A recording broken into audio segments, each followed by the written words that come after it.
Thank you for listening to a Vietnam podcast. Now, many of you will be aware by now that the show is on a long break right now while I focus on my other podcast project. I'm excited to tell you though that because of the way I designed the show from the beginning, that the back catalogue is getting more downloads than ever. So thank you very much if you've come across this podcast and you're listening to this episode. This episode is a pod swap with one of my projects for the Vietnam is Awesome podcast. So that podcast is a little bit different to a Vietnam podcast in that it more highlights the tourism in Vietnam and talks to people who are involved in bars, nightclubs, tours, and the tourism industry. So in this episode, I'm talking to my friend Vince Nguyen, and we're going to talk about something that not many people talk about, Thao Dien for tourists. I lived there for many years, and it's one of my favorite districts in Saigon, even though I used to hate it. And I called anyone who lived there a Thao Dien wanker. Then I became a Thao Dien wanker. It's a really cool neighborhood, and while it's known as the expat district, it's got heaps of local food, and it's predominantly Vietnamese. Since the pandemic, it has completely changed, and we talk about those changes and what that means for tourists, and if they should visit Thao Dien. So enjoy this episode of a Vietnam podcast, but it's really an episode of a Vietnam is Awesome podcast with Vince Nguyen. And if you want to check out any of my other projects that I'm working on, you can go to www.7millionbikes.com. One of my biggest new projects is a podcast called Smarter Podcasting, where it's a bit meta. I'm making a podcast about how to podcast. So if you are interested in starting your own podcast, go check out Smarter Podcasting or send me a message, get in touch, ask any questions, and I will be happy to help. So enjoy this episode. Cheers.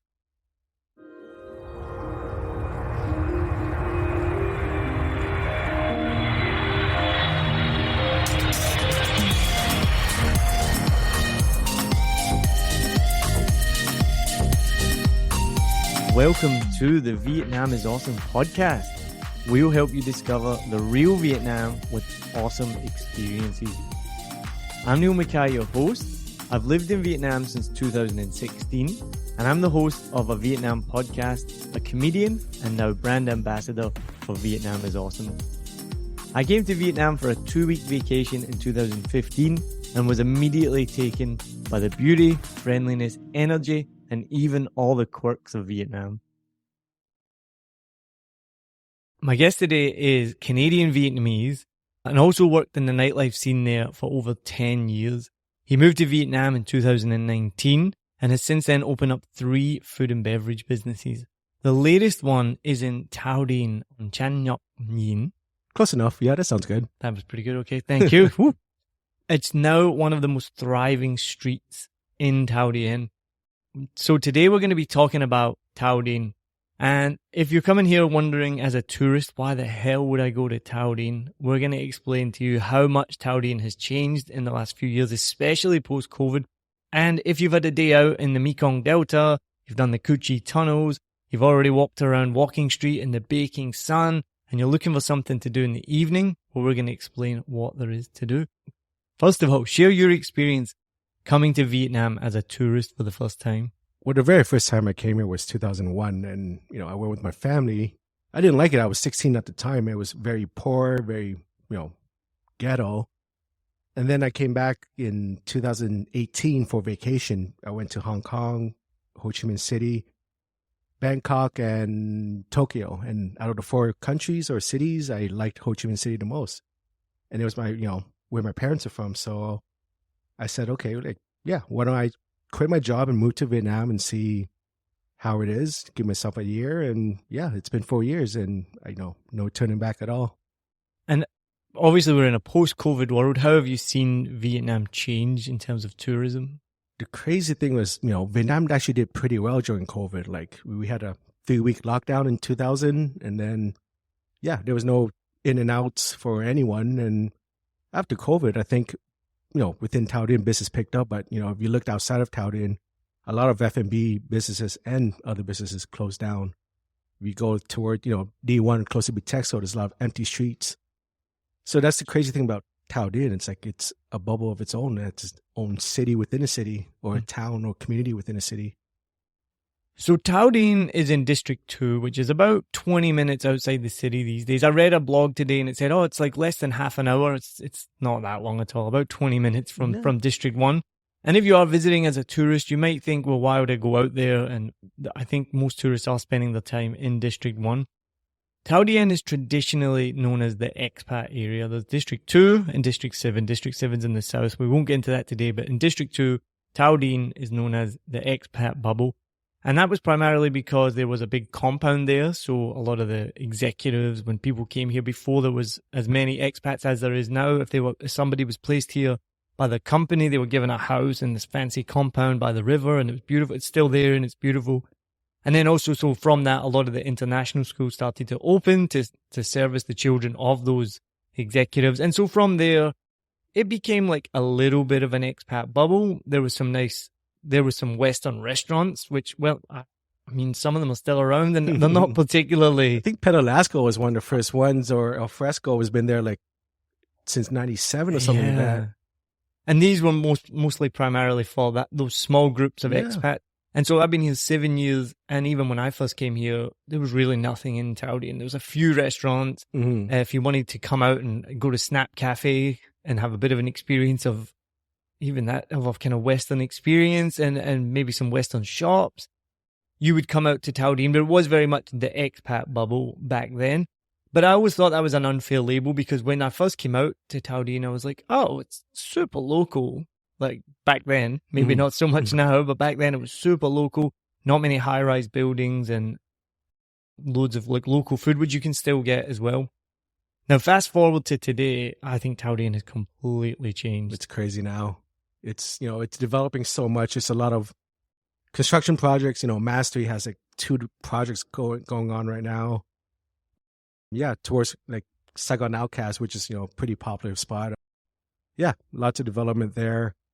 And the metro is being built, one station in Thao Dien by Vincom Mall. So there's going to be a lot of, growing up, or expansion there. Mm.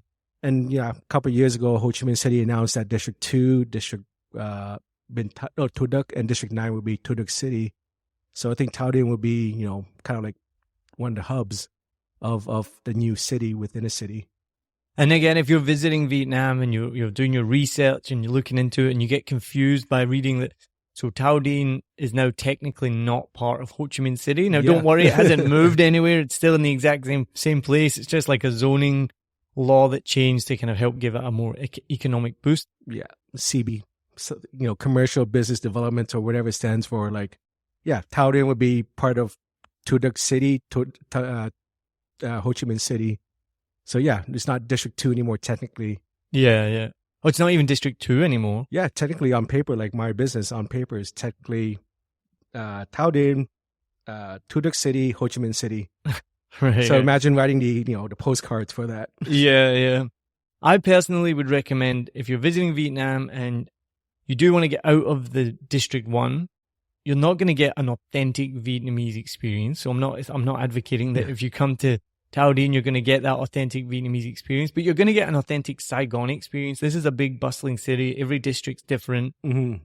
I don't even know what that means really, like an authentic Vietnamese experience. Like, if you're a tourist, you're going to be hanging around Bui Vien in District 1 to, the party street. But if you're an authentic experience. Yeah, the authentic right? party. It's kind of like, what's that street in Bangkok? Khao San Road. Yeah. So, if you're here for a few days, that's where you go. But if you're here for a month, a year on contract or work, or if you're living here, then I think Thao Dien is where, a lot of the expats would go if you're missing food from back home, or, some nightlife culture, or some groceries. Like Anna Market is always busy because sometimes I'm missing some stuff from back home. You can get Iron Brew, yes. Yeah. Scottish. Yeah.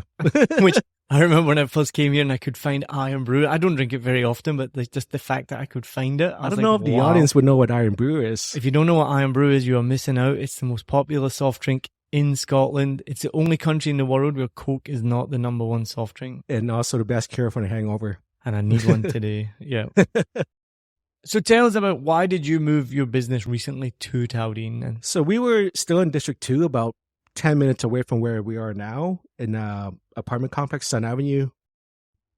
We were there for about a year and a half, and then COVID happened, and the landlord saw how well we were doing, and he wanted to double up the rent. That's kind of the whole, that's the bad thing about, Vietnam, where property laws, contract laws, and everything favors the landlord and not the tenants.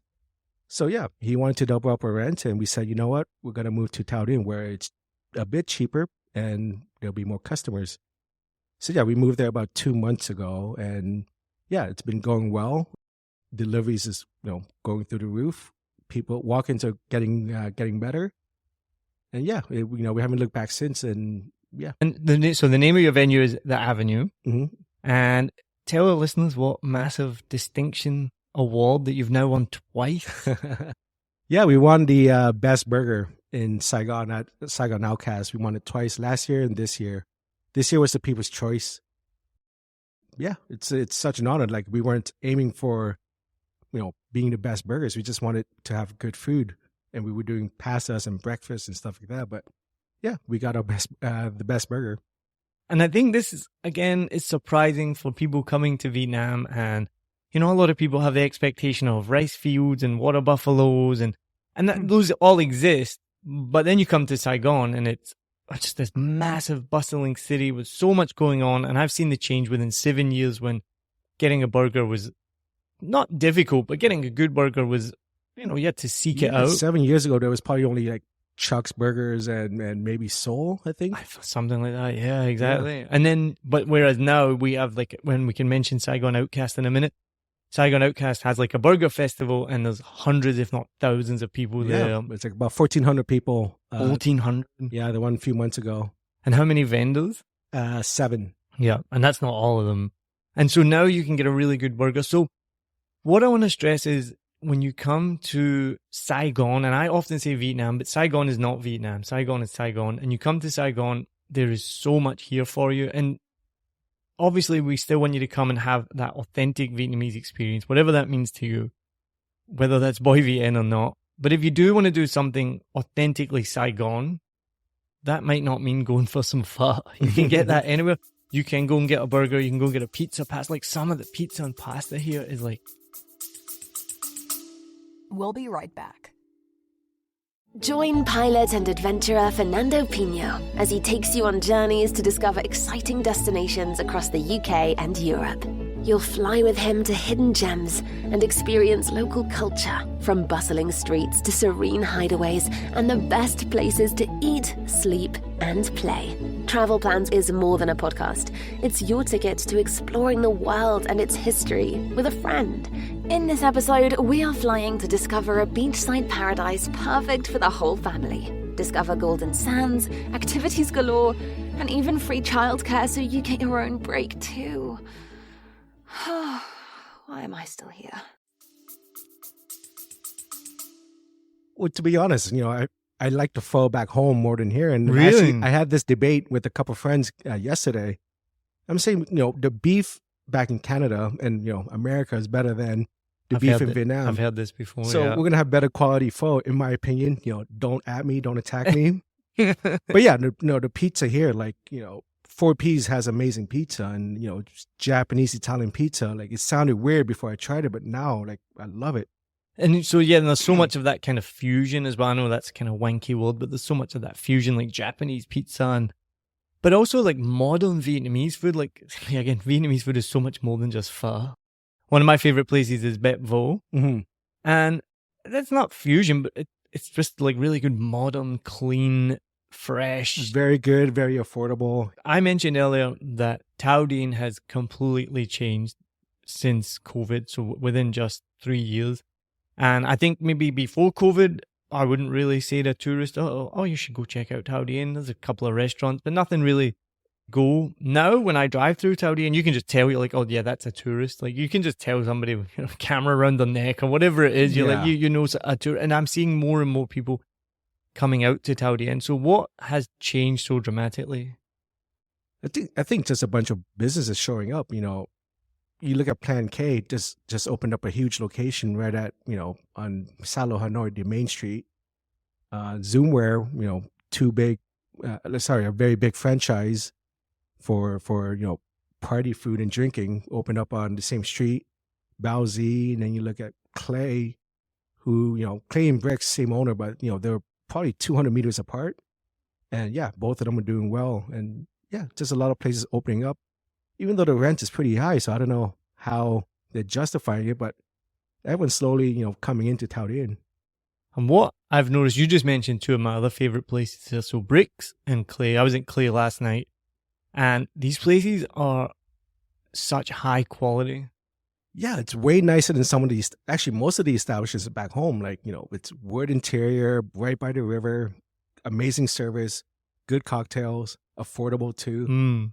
And this again, we're stressed that tourists coming to Vietnam, you can come out and you can go to these beautiful places. Like the interior design is just stunning. And I think it's what you wouldn't expect. You come to Vietnam and you do find it. I go there, the little plastic stool places with a disgusting bathroom, and you're going to get a beer for 50 cockroaches cents. Around your feet. And, yeah, totally normal, right? Like, yeah, that's a cockroach, yeah, no worries. But now there's also, and again, I've noticed this difference in 7 years. 7 years, these places did not exist. And now they're popping up and they're such good quality. You mentioned the service as well. I think another stereotype of Saigon, and definitely 7 years ago, this was true. The service was not great. And that was fine. You understood that. You're like, we're in a developing country. They don't have the same background of 20, 30, 40, 50 years of service culture. Could also be the language barrier, right? They're not used to, they can only say basic stuff. Right now, a lot of them are learning English, and yeah, the service here is amazing compared to back home. And back home, in Canada and US, you have to tip, even if it's bad service, and now I heard like tip is 20% back home. That's standard. Over here, there's no tipping culture, yet the service is amazing. There's always staff standing right by you or looking at you and waiting for your every move. And yeah, it's pretty good here. As soon as that glass is empty, there's somebody right over, like, one more beer. Exactly, yeah. This is why I've got a hangover today.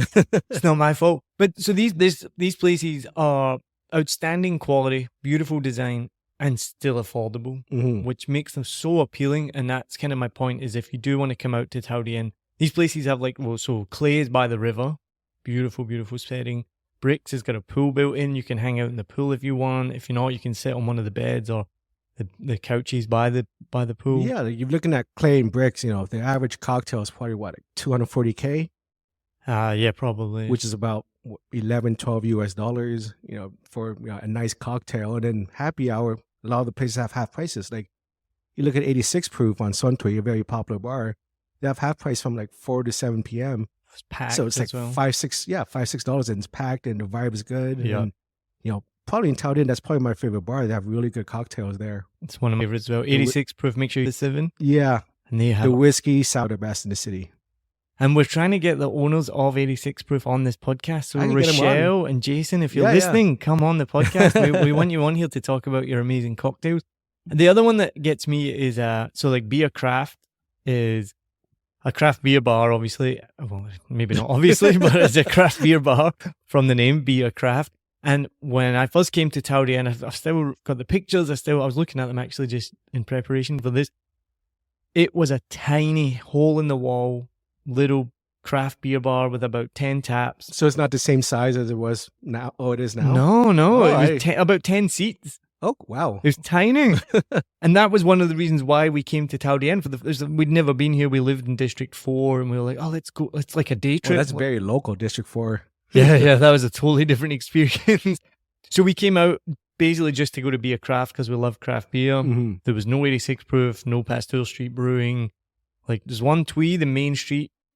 There was like nothing on there apart from local places. And so we went out there. Now in the same spot, Beer Craft must have like 200 seats, 40, 50 taps, maybe not that many, 20, 30 taps of beer. There's the Maru chocolate above. Yeah, and that's actually pretty good chocolate too. Maru chocolate is unbelievable. Yeah, so it's ethical chocolate made in Vietnam using it's ethical, which is good. Whereas in Africa, a lot of the farmers have never tasted chocolate in their lives. But I went to a talk one time by the guy Vincent who owns Maru and started it, and it's essentially organic, but they don't have the official organic label because they have to go through so many hoops Paperwork and and all paperwork that, and all of yeah. this. And they're like, we know it's organic, like it's locally sourced. All Mhm. their ingredients are locally sourced. So they don't promote it as organic at all. But from what I've heard, it's essentially organic because it's like, It's it's very from high the farm up the road. It's high quality stuff. I always, every time I have friends that visit, I bring them to Maru and they love it. The packaging's nice. The venue looks nice too. So yeah, highly suggest Maru as well. So let's go back to your venue because we haven't even talked about that. So your venue is the Avenue. Yes. So what kind of venue is yours? It's basically a sports bar because, I basically, every guy I think grows up wishing that they had a bar. And for me, yeah, it was to open up a bar and watch sports all day. And yeah, so that's why I opened up the first location. Then the second location became more sporty with, jerseys on the wall. And yeah, we have, Western food because there's some, right now, actually, one of our best sellers is jerk chicken, which is a Jamaican dish, which I think only one or two other people sell it in the whole city. And yeah, it's one of our best sellers now. People, introducing Jamaican food to locals and expats. Actually, it's pretty fascinating. And yeah, we have cocktails and sports on all day, but NBA, NHL, UFC, all that, World Cup right now. And what I've noticed, and I absolutely love these craft beer bars, sports bars like yourself. I think because especially in Thao Dien, but all over the city, but especially Thao Dien, it's known as an expat place. So I know for a fact when the first craft beer bars opened here, it was all expats. Now, I mean, last time I was in Beer Craft, there must have been about 50 or 60 people there. Mm-hmm. I was the only expat. Yeah, it's actually, a lot of Vietnamese are enjoying the craft beer scene. And, maybe they got sick of Tiger and Heineken. But, Hopefully. Or Beer Saigon or 333. I've actually never drank a 333 yet. It's the worst. Is it? It's terrible, yeah. But yeah, they like the craft beer scene. They like the whole, and, the craft beer companies are doing a lot of, Asian flavors like pomelo, dragon fruit, jasmine, which other ones? Lemongrass. Yeah, just basically any Asian fruit. There's probably a craft beer company making it. And it's good. And so again, I think as a tourist, if you want to come out and again, going back to that authentic Vietnamese experience, you'll be surprised because you're going to this craft beer bar, but you're getting local flavors that you won't get in any other country. And you're surrounded by local people. And I think, again, this is the stereotype of all Vietnamese people are working in a rice paddy. That was actually my impression, before coming here in 2018. So imagine like 5 years ago, I was like, it's probably just a bunch of rice paddies and cows walking around and everything. And I came here, I'm like, oh, wow, it's like a modern city. It's kind of like Singapore, but dirtier, right? Or Hong Kong, right? Yeah. And that's why I hope one day that, Ho Chi Minh City becomes like Hong Kong or Singapore one day. Oh, it's without a doubt, it's coming. Mm-hmm. And I guess what I'm trying to stress, because I keep almost repeating myself, is come to Vietnam for all the stereotypical reasons. It's beautiful. I've traveled the whole country and it is absolutely breathtaking and stunning. But I think especially now, there's so many different reasons to come here. And I think a lot of people will be surprised to see Saigon especially and be like, oh, there's so much to offer. Because my feeling is that most people come to Saigon and I don't think there's that much to do unless you like listen to a podcast like this, because they're going to go to Cu Chi tunnels, day trip to the Mekong Delta, the cathedral, the post office, which I don't get at all. I don't get it either. Yeah, I did it when I first came as well. Like, we got to go to the post office. The cathedral's been under scaffolding for about 5 years now. Yeah. You can't even see it. You're going to go to the Reunification Palace. You're going to check out the War Remnants Museum. And again, you should absolutely do all of this stuff. But then past that, I know what there is to do, but I don't know if tourists know what there is to do. Yeah, that's the thing. A lot of them look on YouTube and, they find a lot of people making videos and, a lot of them try to go for very local foods. Whereas, we have good, high quality Vietnamese food. There's, local food, there's Western food. So there's a lot of variety that are not shown on YouTube or TV because they want the shock factor of eating worms or cockroaches, and that's, yeah. Like, I don't know anyone that in Vietnam that's eaten like cockroaches, but, you look at a very famous guy on YouTube, he's eating all this, weird stuff, Vietnamese dishes, and, good for him. But yeah, there's more than just bugs and pho and yeah.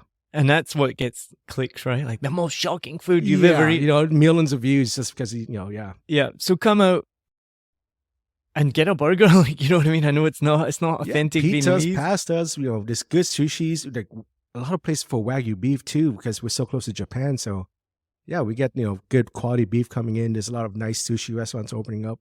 And I think, again, that's the differences from when I first got here 7 years ago. You couldn't really get a good burger. The pizza was pretty terrible. It was hard to get. Cheese was expensive. Cheese is still expensive. Well, cheese is always, even I lived in New Zealand, cheese was bloody expensive. But you know what I mean? Like, difficult to even find the correct cheese. Whereas now, all the pizzas, like, oh my, they're so good.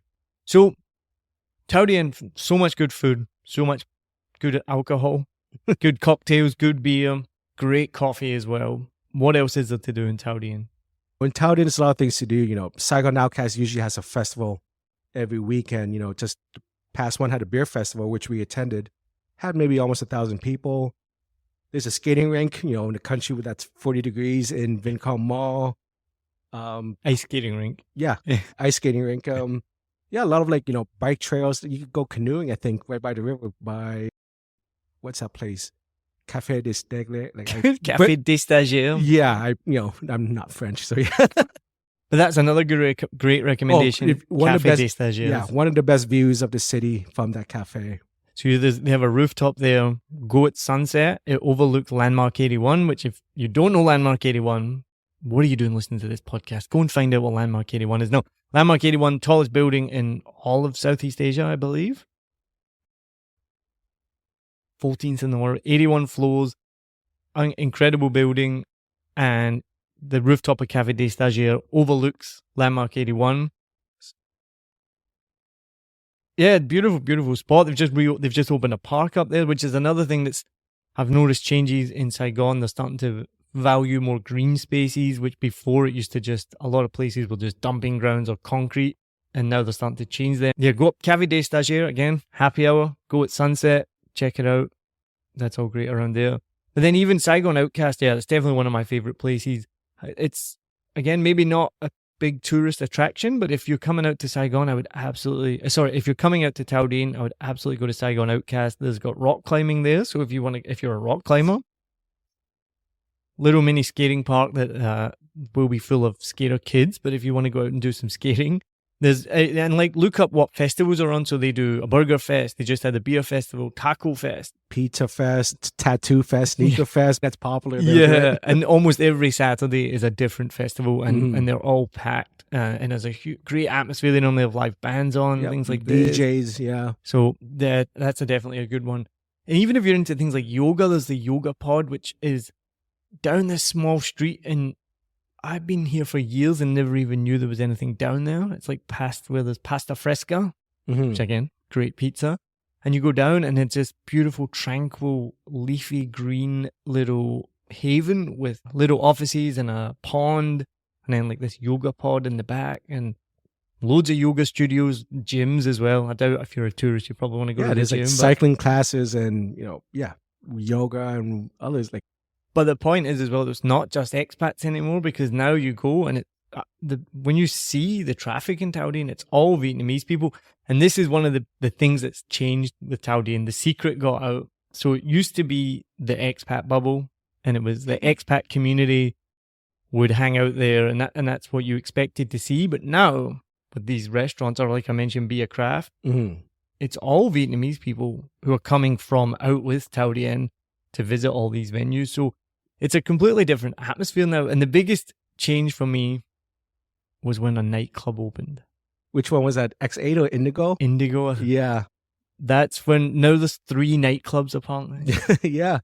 And then beside Indigo, they're opening up like kind of like Quang Nhậu, which is like, a beer drinking place for locals. So there's Belgo opening up. Belgo's opening up. Belgo's opening up beside Highland Coffee area, like where Oot Oot is. Oh, that's another good venue too, Oot Oot, for American barbecue. But yeah, Se Bagak, which is like it's a very Vietnamese brand, and yeah, they're opening up now to hiring staff. So that's again, the locals are going there now because they know, like you said, it's kind of like a secret that's revealed now, and people are coming there because that's where it's fun and safe and not too busy and not too trashy like Bù Viên and D1. Well, and that's, I guess, a really good point to make. And that's the difference. So if you are looking for something to do in the evening, there's so much to do in District 1, obviously, but it's a bit more spread out. The only place that's concentrated really is Bù Viên, and that's I think that's basically it for nightlife or Yeah. things to do, right? And don't go to Boy Vian. Like, go and check it out. Yeah, But- just walk down the street, 5 minutes, get deaf, and then, yeah. Because even that, and I hate to sound like, because I know if I tell you my experience from 7 years ago, there will be somebody who's been here for 14 years that will tell their experience from 7 years. So it's always some things always get worse, right? And your experience is your experience. But even when I first got here, Boy Vian was pretty chill. It was open late, cheap beer. You could hang out till 6 a.m, which we did a couple of times. Bit dangerous, but it was kind of fun and chill. Now, it's just like, it's tried to mimic kind of Khao San Road, but gone too far. So now Yeah. it's full of like nightclubs that all compete to see how loud they can It's be. like 140 decibels. Basically, like you'll be deaf after 10 minutes there. And, there's a lot of poor kids begging and fire breathers and, balloons and drugs going around. So, yeah, not my cup of tea. No, and whose cup of tea that is, but it must be somebody. But if you are looking for something to do in the evening, and again, I don't know, I mean, I don't read all the blogs in the world. There's like 600 billion blogs in the world or something like that. I'm not sure if Thao Dien is on the tourist map yet. That's a good question. Yeah, I don't see many people talking about Thao Dien when you look up YouTube or Google or, those travel shows, right?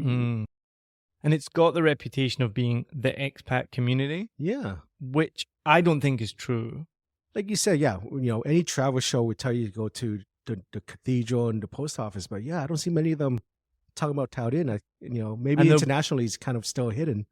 And there'll be a video definitely of somebody walking down Boy Vian and be like, oh my God, this place is so loud. Boy Vian. Yeah, but you probably won't get the same kind of of views walking down Thao Dien. It's it's nice and quiet, but that's the way I like it or we like it, right? Exactly. So that's kind of my point. You could definitely spend, if you're in Saigon for more than a few days, and I feel like most tourists come to Saigon just for a couple of days because there isn't a huge amount to do in the city unless you really know what to look for. But go do the local tourist stuff. You have to do the cathedral and all of that stuff that we're kind of talking shit about, but you still have to do it because it is worthwhile seeing. But if in the evening you're looking for something a little bit different, or if you're here for a few days and you've got the time, head out to Thao Dien, have a day there. You can go and do anything. Yeah, you There's so spend much a nice to do. evening there, like have dinner at Tinto, amazing food, or Okra. Okra is my favorite, maybe. yeah. Shout out to Okra. Yep. And then, after that, you go for after dinner drinks at, 86 proof, Rasha Room, Pastor Street. Which other ones? Dram. There's a lot of good places. And yeah, nighttime, go to one of the 3 nightclubs in Thao Dien. You won't see me there, but you might see Vince. And if you don't want to hit up the nightclub, go check out that avenue on, let me see if I can say it right, Chan Yop Yin. 18 Tung Up Yet. Chan Yop, yep. Yeah, with an N. But yeah, that's Yeah. good. That's good. That's not too bad. And you can try the best burger in Saigon there as well. Watch some sports. And my favorite thing is you have a Tom Brady jersey on the wall, Oh. which I love. Tom Brady fan, but he is the GOAT, unfortunately. No, unfortunately, he's amazing. Deservedly, fine. Yeah, deservedly. Vince, thank you so much for joining us. Thank you for having me. Have a good day. You too. I'm Niall Mackay. I'm your host of the Vietnam is Awesome podcast. We're here to help you discover the real Vietnam with awesome experiences. So make sure you go check out our social media pages, Vietnam is Awesome, and go to the website, vietnamisawesome.com, so you can see more about tours, read the blog, see pictures, give you everything you need to know about your trip to Vietnam. If you have enjoyed this podcast, don't forget to follow, subscribe, all of that good stuff. Share it with people. Send us any questions that you have, and we'll be more than happy to help you.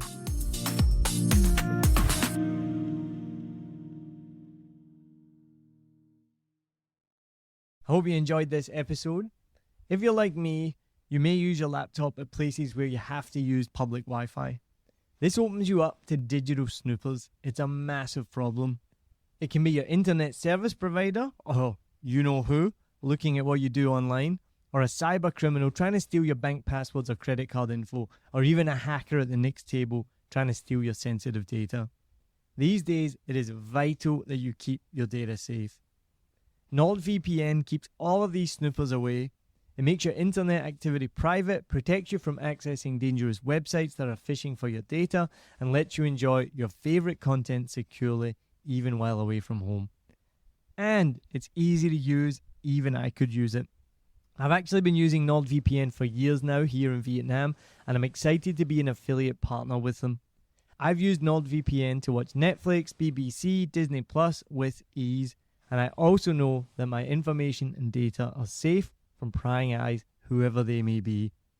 Join now and you'll get 68% off and 3 months free when you go to my link, nordvpn.com/SMB. Just again, for those hard of hearing, nordvpn.com/SMB.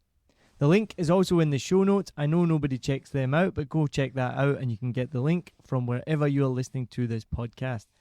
As an affiliate partner, it also means that I will get a small commission when you sign up, but at no extra cost to you. So not only will you be getting a great deal through 7 Million Bikes, you get a great VPN and you'll be supporting 7 Million Bikes podcast. Stay safe online and enjoy the shows you love. Any questions, just let me know. You know how to get in touch with me. And thanks for listening to this show. Cheers.